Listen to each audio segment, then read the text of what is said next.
নমস্কার, ঘরকন্যা সায়নী ব্লগে আপনাদের স্বাগত জানাচ্ছি। আশা করছি সবাই ভালো আছেন।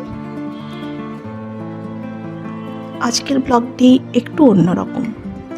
দিনটা ছিল 31 ডিসেম্বর 2024। বছরের শেষ দিনটাকে একটু অন্যরকমভাবে কাটানোর ইচ্ছে নিয়ে আমরা গাড়ি করে রওনা দিলাম ব্যাঙ্গালোরে, ভাইয়ের বাড়ির উদ্দেশ্যে। আসলে কিছুদিন আগে ভাই আমার এখানে এসেছে, ওকে আমরা আবার ব্যাঙ্গালোর পৌঁছতে যাচ্ছি। এই সুযোগে ব্যাঙ্গালোর শহর তাই আমাদের দেখা হয়ে যাবে। সকালে বাড়ি থেকে বেরোনোর আগে টিফিন করিনি, তাই পথে এক জায়গায় দাঁড়ালাম টিফিন করার জন্য।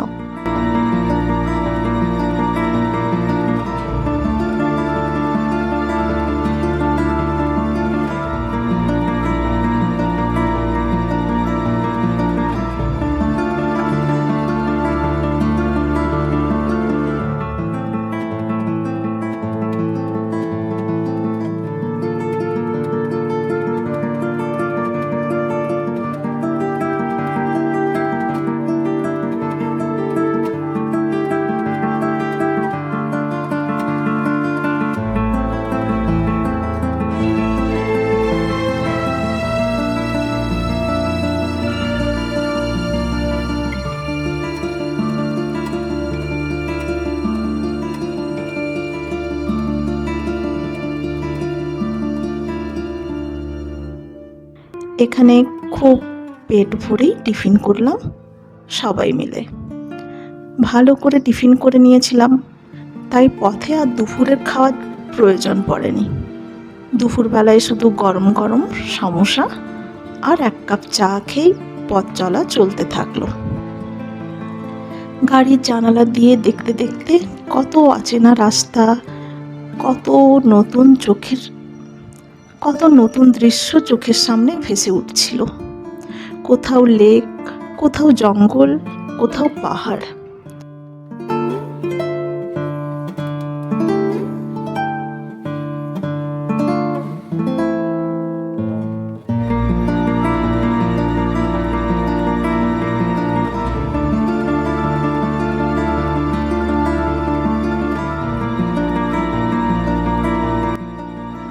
হায়দ্রাবাদ থেকে ব্যাঙ্গালোরের পথটা বেশ দীর্ঘ হলেও পরিবারের সঙ্গে গল্প আর হাসি আর আনন্দে সময় যেন খুব দ্রুতই কেটে গেল।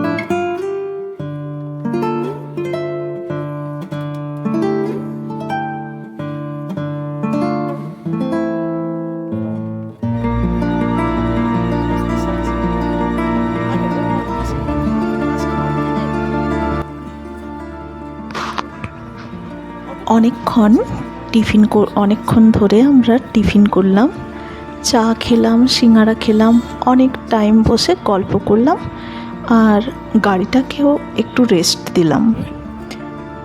দিয়ে ওখান থেকে দেখছিলাম আর কতটা পথ আমাদের বাকি রয়েছে। রিকি শুধু ভাবছে যে পথটা তো তাড়াতাড়ি শেষ হয়ে গেলেই বাড়িতে পৌঁছে যাব, তাহলে আর ওর গাড়ির মধ্যে থাকাটা বেশিক্ষণ হবে না। তখন ওকে আমরা বোঝাচ্ছিলাম পরের দিন সকালে আমরা মামুর ওখান থেকে একটা সুন্দর জায়গা ভিজিট করব। সেটাও মামুর ওখান থেকে অনেকটা ডিস্টেন্স হবে, তখন তোমার ভালো লাগবে। এখন আমরা বিকেলই ওখানে পৌঁছে যাব।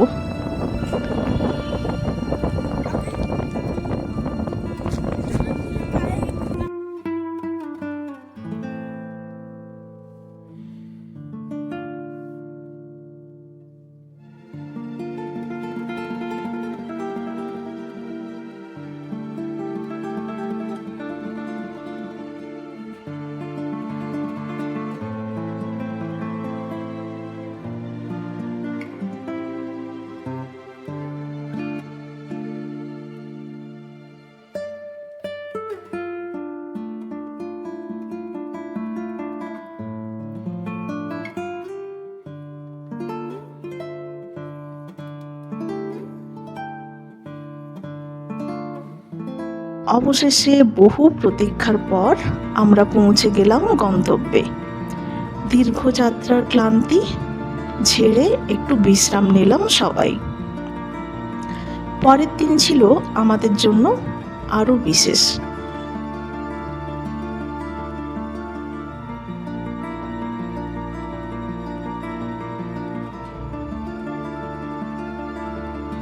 আর রিকির আনন্দ তো দেখার মতো। এতক্ষণ গাড়িতে ঘোরা, নতুন জায়গা দেখা, সব কিছু মিলিয়ে ওর মুখের হাসিটাই ছিল আমাদের ভ্রমণের সবচেয়ে সুন্দর স্মৃতি। আসলে ভ্রমণ শুধু এক জায়গা থেকে আরেক জায়গায় যাওয়া নয়, পরিবারের সঙ্গে কাটানো ছোট ছোট মুহূর্তগুলোকে হৃদয়ে জমিয়ে রাখার নামই হলো ভ্রমণ। এই সফরের প্রতিটি মুহূর্ত আমাদের কাছে আজও এক সুন্দর স্মৃতি হয়ে গেছে।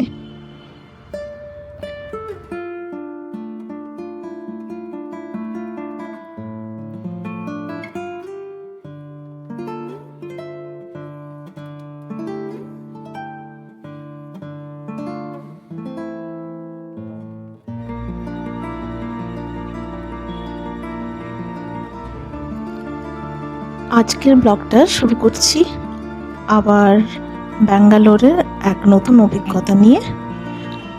আগের দিন হায়দ্রাবাদ থেকে ব্যাঙ্গালোর পৌঁছে রাতে একটু বিশ্রাম নিয়েছিলাম। সকালে সবাই তাড়াতাড়ি উঠে স্নান সেরে তৈরি হয়ে নিলাম আমাদের পরের দিনের গন্তব্য আদিযোগীর দর্শন। পথে যেতে যেতে চারিপাশের সুন্দর দৃশ্য উপভোগ করছিলাম।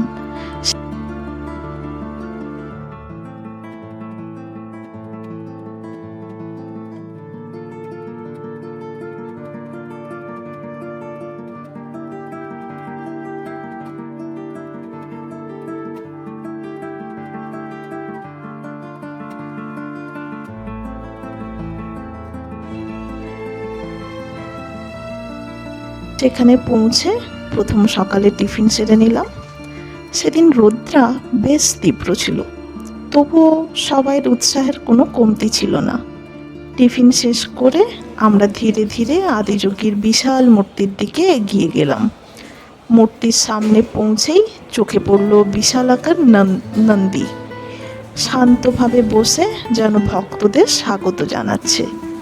নন্দীর সেই অপূর্ব উপস্থিতি আর পেছনে মাথা উঁচু করে দাঁড়িয়ে থাকা আদিযোগীর মহিমান্বিত রূপ পুরো পরিবেশটাকে এক অন্যরকম আধ্যাত্মিক অনুভূতিতে ভরিয়ে তুলেছিল। সেই মুহূর্তে মনে হচ্ছিল প্রকৃতি, নীরবতা আর ভক্তি যেন একসাথে মিলেমিশে এক অসাধারণ পরিবেশ তৈরি করেছে। চলুন আপনাদেরও নিয়ে চলি সেই সুন্দর যাত্রার বাকি অংশে।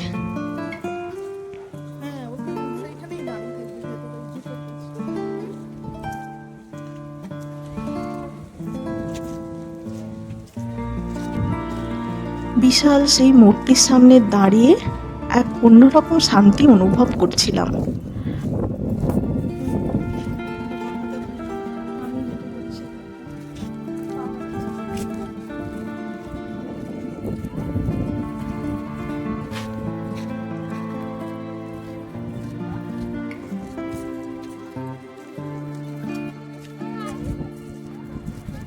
আদিযোগী হলো ভগবান শিবের 112 ফুট উচ্চতার বিশাল মূর্তি, যা মানুষের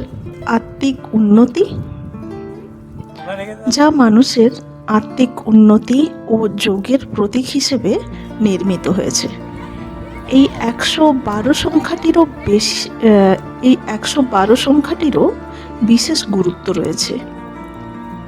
বলা হয় মানুষের মুক্তি ও আত্মা উপলব্ধির জন্য 112টি সম্ভাব্য পথ রয়েছে, আর সেই কারণেই মূর্তিটির উচ্চতা 112 ফুট রাখা হয়েছে। আদিযোগী শিবা স্ট্যাচু বিশ্বের অন্যতম বৃহৎ মুখাবয়ব ভাস্কর্য হিসেবে পরিচিত। এটি প্রতিষ্ঠা করেছে ঈশা ফাউন্ডেশন।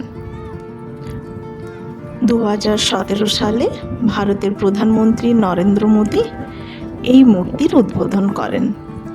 আদিযোগী শব্দের অর্থ প্রথম যোগী। বিশ্বাস করা হয় ভগবান শিবই প্রথম যোগের জ্ঞান মানবজাতির কাছে পৌঁছে দিয়েছিলেন, তাই তাকে আদিযোগী বলা হয়। দূর দূরান্ত থেকে হাজার হাজার মানুষ এখানে আসেন শুধু দর্শনের জন্য নয়, মানসিক শান্তি ও আধ্যাত্মিক অনুভূতির খোঁজেও।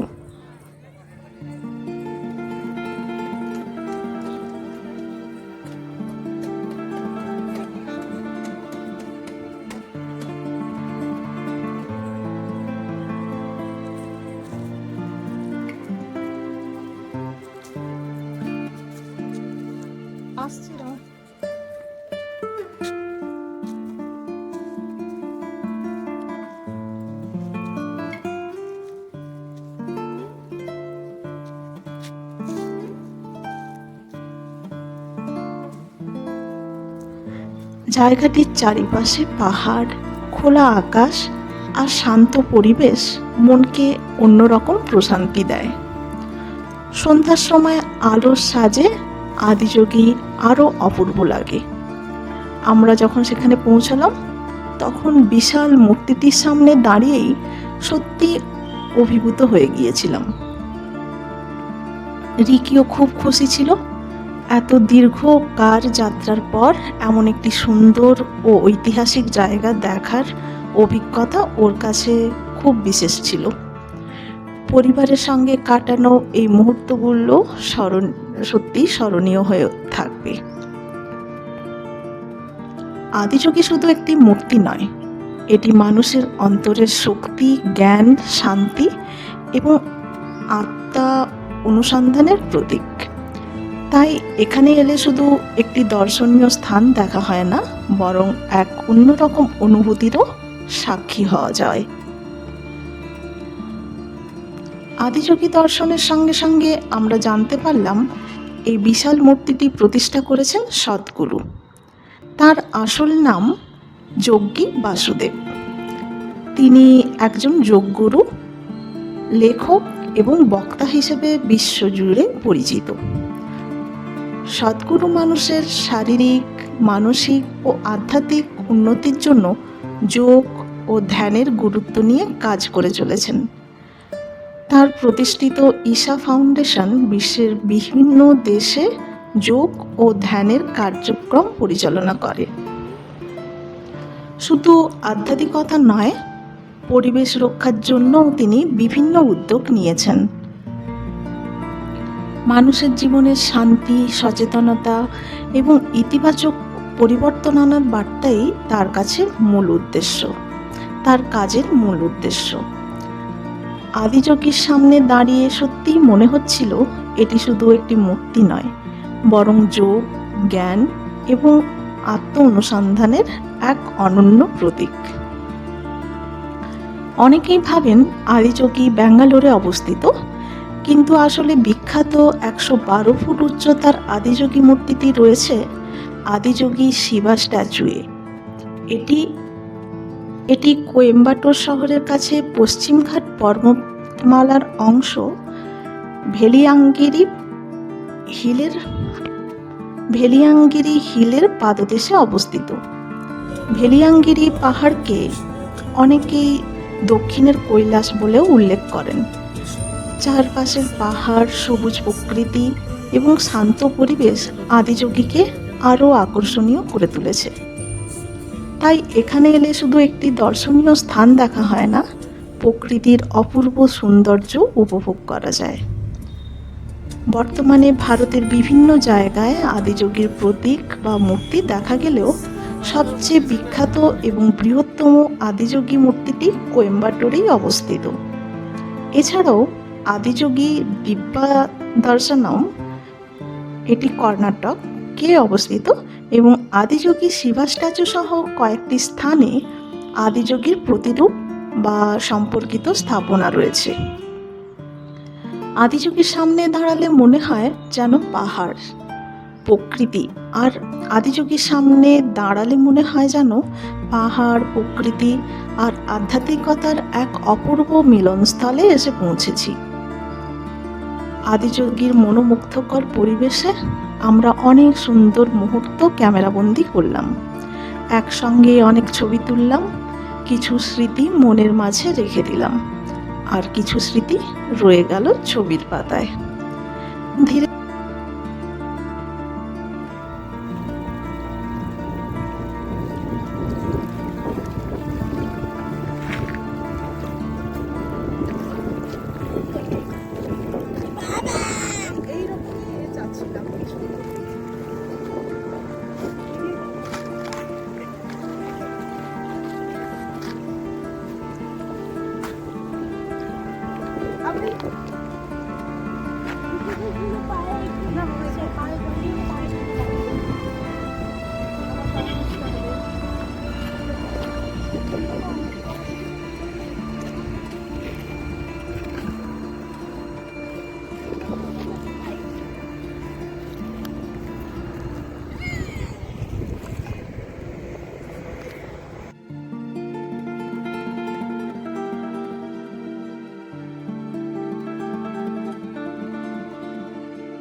ধীরে ধীরে সন্ধে নেমে আসছিল। মন ভরে গেলেও ফেরার সময় যেন খুব তাড়াতাড়ি চলে এলো। তাই অসংখ্য সুন্দর স্মৃতি, ভালো লাগা আর একরাশ প্রশান্তি নিয়ে আমরা বাড়ি ফেরার পথে রওনা দিলাম।